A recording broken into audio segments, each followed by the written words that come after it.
That's bad.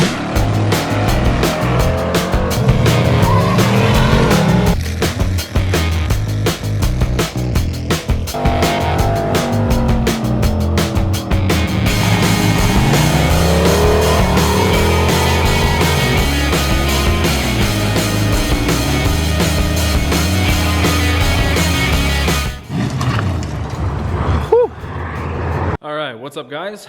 We are going to get started on the Buick Skylark today. Man, this thing looks cool.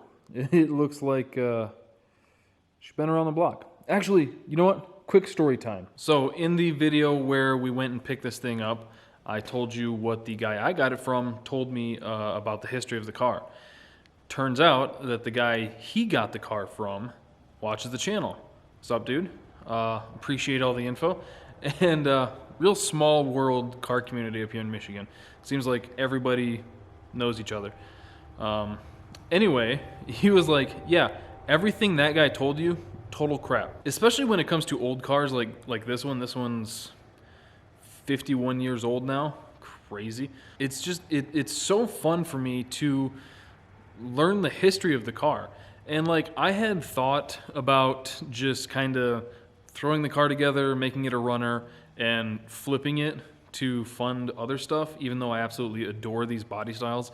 And it seems like in the comments of that video, everybody else loves these too, which, I mean, how can you not? Just this quarter panel alone, man. I know my buddy Sean, who owns a Malibu out there, and his dad do not care for the 68 to 72 body style. I freaking love them. Anyway, he was telling me, so the actual story of this car is his, I think he said uncle owns a junkyard in Owasso, or runs it or manages it, something like that. He works at a junkyard in Owasso. And in 2015, this car was brought in to be scrapped. I know, kind of hard to believe that someone would scrap this car, right? I mean, it looks so pristine, like you could just take it to Mecum right now. But yes, this car was technically scrapped. And I think, like I said, I think he said uncle works there, and he was called Tyler, the guy who owned the car. So Tyler ended up buying this car from the junkyard for $250. And that is where the door and fender come in. Apparently when they were, I think he said, unloading the car when it was going to get scrapped, their fork truck just creased the door, getting it off the trailer. So he ended up putting a new door over here. I'm pretty sure this is a different fender too. And it was so cheap because there's a title issue, which I think I have resolved. I went to the Secretary of State 2 days ago now. Should be able to get that fixed, no problem. So I will have a clean title for this car. So that's why it was only $250. And then Tyler said he was going to make it a circle track car, because that's what he likes to do. He likes to do dirt track, circle track, that sort of stuff, roundy round things.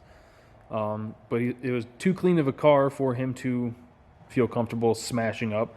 So from 2015 to 2019, he just kind of kept it around, cruised it, whatever. It never had a 455 in it, like the guy I got it from said.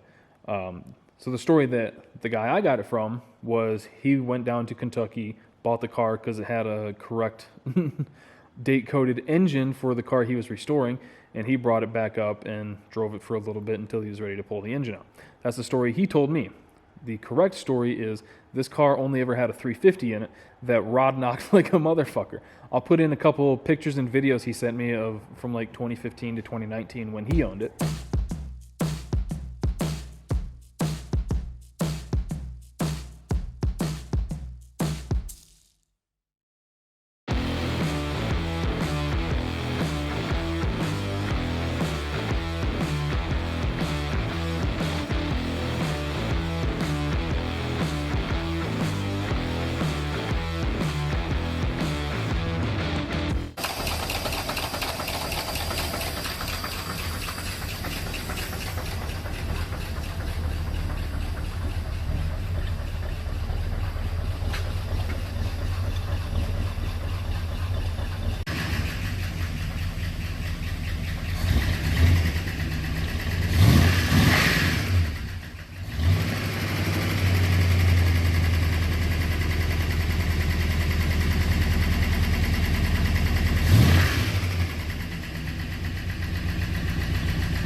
And he ended up selling the car because I think he said he found another one that he wanted more. I don't know if it was another Buick or what it was, but he ended up selling this car because he got a different car he liked more. And this one at the time still had that title issue.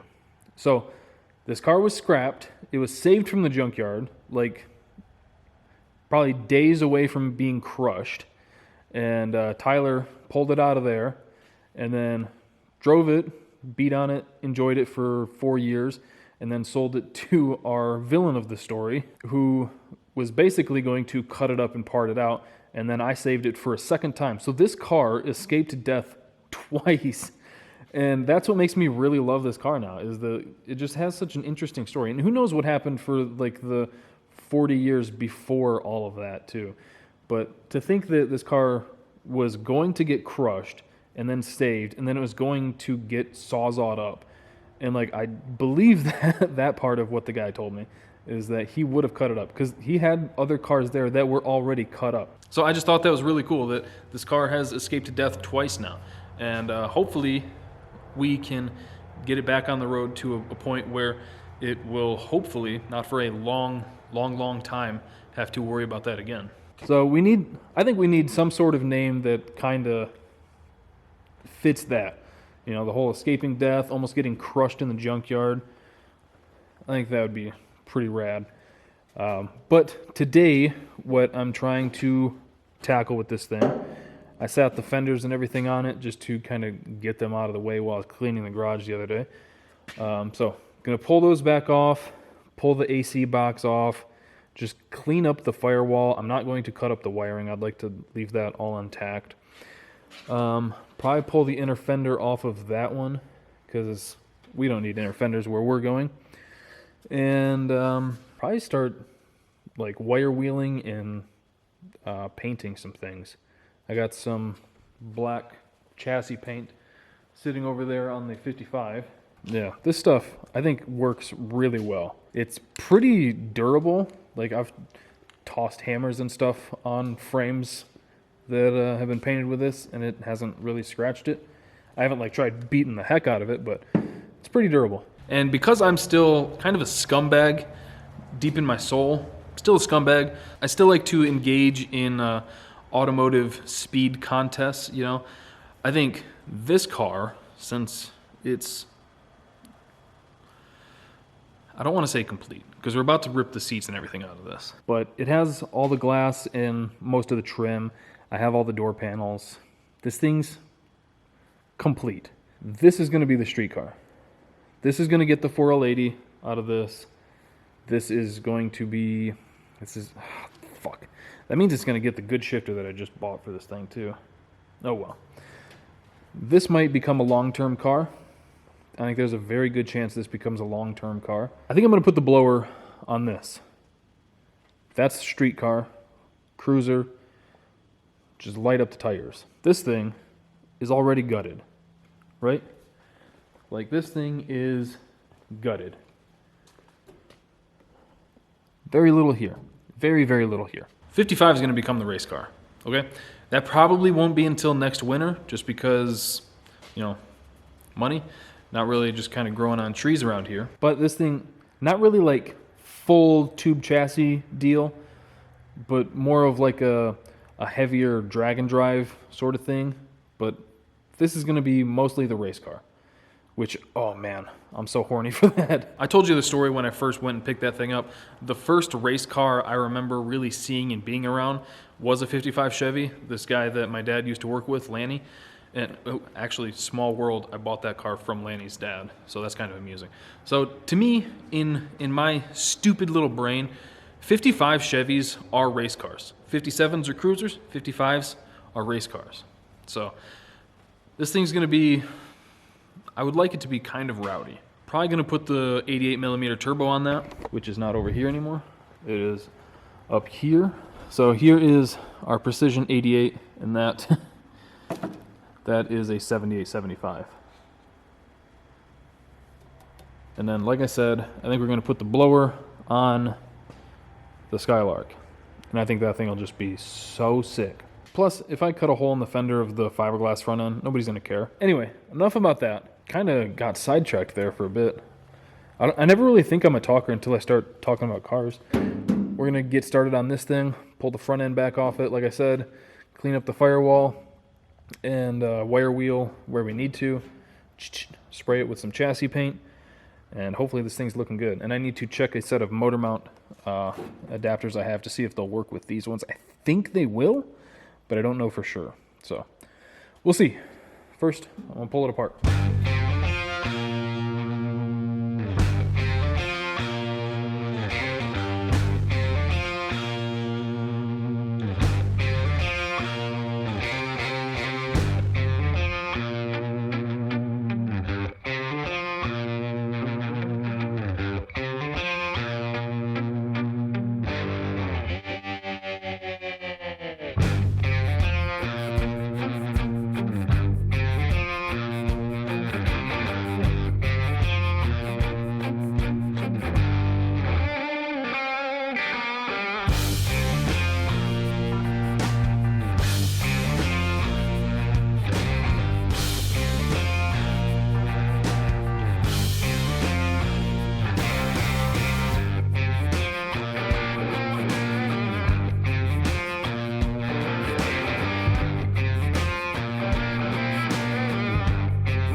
so got the firewall all cleaned up, all wire wheeled, and this is just one coat on everything, and I think it looks pretty darn good.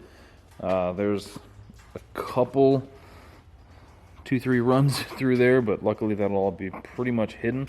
I mean, the fender comes out to like here, and there's just some other stuff going on. Got to think about how much space the motor's going to take up. I wasn't sure, haven't looked into it at all, how much of this wiring I actually need. Obviously, I know I'm going to need headlights, blinkers, stuff like that. Ignition switch, I'd like to start this off the key, but so I know a lot of this stuff can go. I would like to keep the wipers, streetcar stuff. So I didn't want to start cutting any of that, so I just was flopping it out of the way so I could get to everything. But yeah, this is just one coat, and I think it really improved things, especially over here. Made that look a whole lot more kosher. So now I need to wire wheel the front of the frame, get that all sprayed so it looks nice.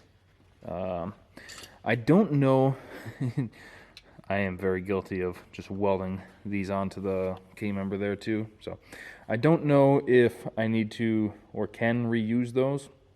I know the Transdapt motor mounts that I have, like the adapters, will physically like fit onto those, but I'll have to get those bolted up onto a block and everything and like set it in place and see if it'll actually work with that location, which I don't really feel like doing right now, even though it'd be super easy. I need to roll the car back, get a little bit more space before doing that. So for now, I think I'm going to just leave those on, not really worry about it. And yeah, we'll see if we can get this all cleaned up, wheeled off, and then spray it. It doesn't need a whole lot. It's actually pretty darn solid. So we'll just hit some of the obvious stuff and go over it real quick. And I think I'm just going to let the heater run for a little bit, and I'm going to start pulling the seats and everything out of this, because these seats, there's just flat out no way these are going to work. I mean, if you were like maybe 4 foot tall, it would work, but for someone who has a more traditional height, there's no shot. Like, there's just no way these working. I'd say this is my view right now. Like, I'm above the rear view mirror. So yeah, these seats, we already knew they were gonna go, but they're definitely out of here.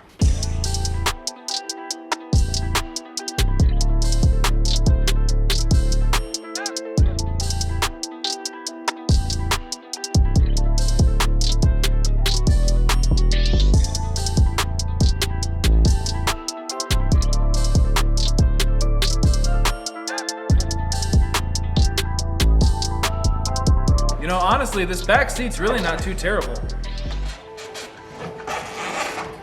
But I think it still has to go.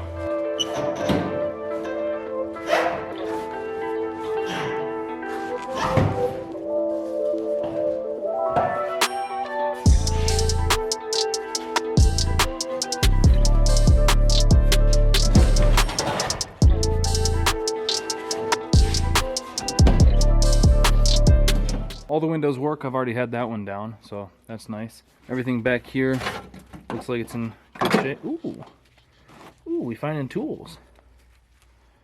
Got a quarter and something else. Ooh, speaking of a quarter. Oh yeah, car's painting itself off.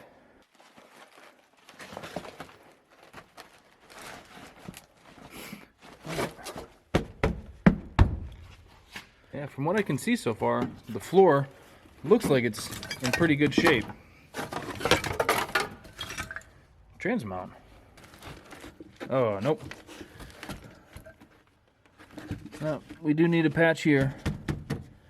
That's not a big deal though.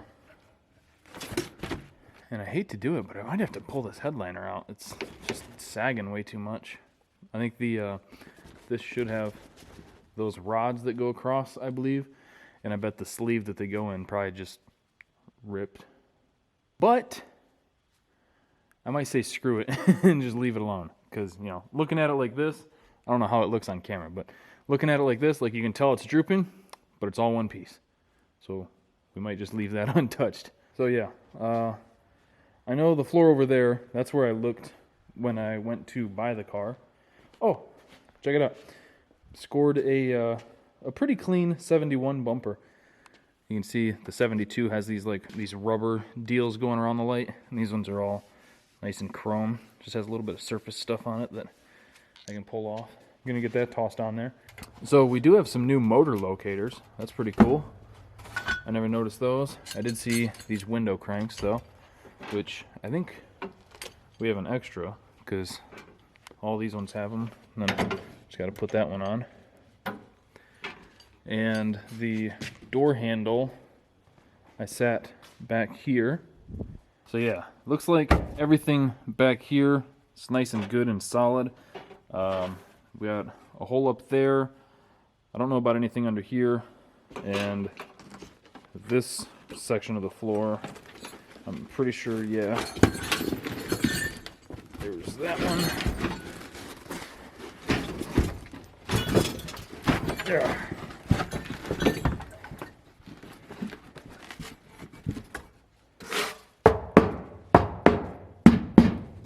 That's the tin hitting it there. And we got one up here. Yep. Yeah, so all in all, not too bad. Not too bad. Definitely not the worst I've ever seen. Actually, I think one of the worst ones I've seen in a while was probably the Starfire, if you guys remember that. That thing had like a whole section right here just gone, and then another big section at the driver's footwell. So yeah, a little bit of floor work, not the worst thing in the world. I can handle that. We've got a big sheet of sheet metal there. So probably going to get all this stuff boxed up, rip the carpet out, and vacuum it, and pull the patch panels off. And you know what, man? We might kind of just cheat the system on this. I think we spray the floor with something that will stop any further rust, like Pour 15 or something. Steel it maybe. I might have enough of this. This stuff does pretty well. Spray the floor in that, and then just get some panel bond and do like what they did with the patch panels, but better. And just call it a day. Once the carpet's on it, it'll still feel solid, you know. I think that's probably what we'll end up doing with this. This isn't like a full deal like the 55 is going to be. So let's just get this thing together so that we can enjoy it. And, you know, down the road, if we want to put a brand new floor in it, we won't. And I got to get the doors lined back up a little bit. Guys, you can see they sagging.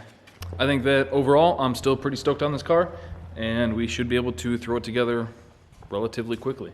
I would like to have this thing done in time to drive it to the one car show I was talking about in the Fiero video at the same time. So that'd be cool. So I'm gonna get back to work, pulling this apart, and yeah, let's get work done.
first off, I want to start with saying those seats are ungodly heavy. Anyway, glad those are out of here. That should show how strong the floors still are, even though they may not necessarily look like it. But considering this is a 51-year-old car, you know, half a century around this whole rock we were floating around on, and these are still pretty dang good. Like I think the floors in my old Galaxy were probably worse than this. So yeah, we'll just coat it, stop it from getting any worse. Throw some patch panels on, kind of like they did, but a little bit better, I'd like to think. And fresh carpet, send it. Not even worry about it. I don't see any reason to think any more about it. And clean the trunk out. You can see how much stuff was really in there and how solid the trunk is. Like I said, there's just this one spot here. I vacuumed all the stuff out of those. Got a bunch of tools out of this one. Like I don't see any name on these, but I'd wager that these are probably made, whoops, probably made in America. 2 sets of headlight bezels, I guess. We'll probably end up going with, I don't know. Anyway, there's just a bunch of stuff here. Like a bunch of headlights, like 15 door hinges. You can see we do have one floor pan. So yeah, I think the only thing left that I want to do is get the front of the frame sprayed, and then we'll probably call it a day there. But I think it'll just be nice to have a nice fresh starting point. And then I know, all right? I know. I get it. I understand. But I don't have any Buick motors just laying around. All right? That's really what it comes down to. If one of you wants to give me one, boom. And then I got the BOP 400 in the back of the Farmer's Daughter S10 that I could stab in here. So if one of you wants to give me like a 455 or something, perfect. But I do not want to go out and buy one and then have to get a cam and everything like that when I've got the stuff laying around. I've got a Holly. I've got, I think there's 1, 2, 3, there's 6 LS blocks or LS motors laying around here. 2 of them are bare blocks. 1 of them I have all the stuff to get back together. I've got the ADE. I've got the converter. We'll probably have to get headers. I've got motor mount adapters that I think should work. It's just, I've got the stuff. That's genuinely the only reason that I keep using LS stuff is just once my stockpile depletes and I stop, like, just people stop emailing me with, hey, I've got this great deal for you, then we'll probably go back to like the more conventional kind of just fun different stuff. But for now, I've got it, so I'm going to use it. Anyway, the point that I was trying to get to there is, what do you think we should use in this? I've got the aluminum 5.3 that's sitting in the 55 right now, which is already bolted up to the 80E, and the converter's bolted up and everything. So I could just pull that whole thing out, stuff it right down in here. That would be great. And the blower's already on it. I'm not going to be using that intake. That intake's staying on the 55 though. Or I've got the Iron 6.0, which would be nice. Give this thing a little bit more grunt. This motor is going to be the one that I'm going to build for the 55. This is aluminum 5.3, Gen 4 bottom end, flat top pistons, 243 heads. Just like a real good kind of safe recipe. Should be able to make some decent power in this thing. So we're not doing that. This one, Iron 5.3, that came out of James Brown, kind of scattered, basically a parts block. Those 2 over there I don't really want to use. So the choices really are aluminum 5.3, Iron 6.0. I don't know what would be cooler. 6.0 has a little bit more grunt, aluminum 5.3 lighter, convenient that it's already bolted up. Yes, what I think would be really cool would be a turbo Buick motor, like a, I don't know, 350, 455, something like that. Something just a little unusual. I do think that would be really cool. Oh, if anybody wants this, get a hold of me, like email me or in the comments or something. Message me on Instagram. This thing came out perfect. It looks like it's all in pretty good shape. Looks like blower motor has one little deal there, but I don't know. Seems like it should still work good. I know that People do not like to give away those heater AC boxes. So if you're interested in that, let me know. I'll get rid of it real cheap. And those seats. If anybody's interested in those seats, please, please. I'm going to start wear wheeling this, and we'll get this all sprayed.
All right, it is all dry now, and I think it looks a lot better. Once the fenders and everything are on here and we start putting the engine bay together, should look pretty darn good. There's just something about popping the hood on kind of like a ratty car and seeing a nice clean engine bay. I don't know, I just love it. So possibly in the next video with this thing, I don't know if it'll be the next video, but next video with this car, we might try to get the floor taken care of real quick. And then I think we could probably start putting this thing together. It should go together very similarly to the S10, where we just kind of get the engine trans in place and build around that. So again, let me know if we should do the aluminum 5.3, iron 6.0. I'd like to put the 80 in it, just drivability. I have no idea what rear gears are in this thing. Oh, and I've got a black G-body carpet out of Lloyd's Malibu when he replaced that. Still in pretty good shape. I might see if that fits. It should be pretty close. Should be close enough that I think we can make it work at least. So anyway, that is going to do it for today's video. Hopefully you guys enjoyed it. Thank you for watching. Thank you for subscribing, clicking the bell to get the notifications, checking out all the links in the description below. And I'll see you guys next time.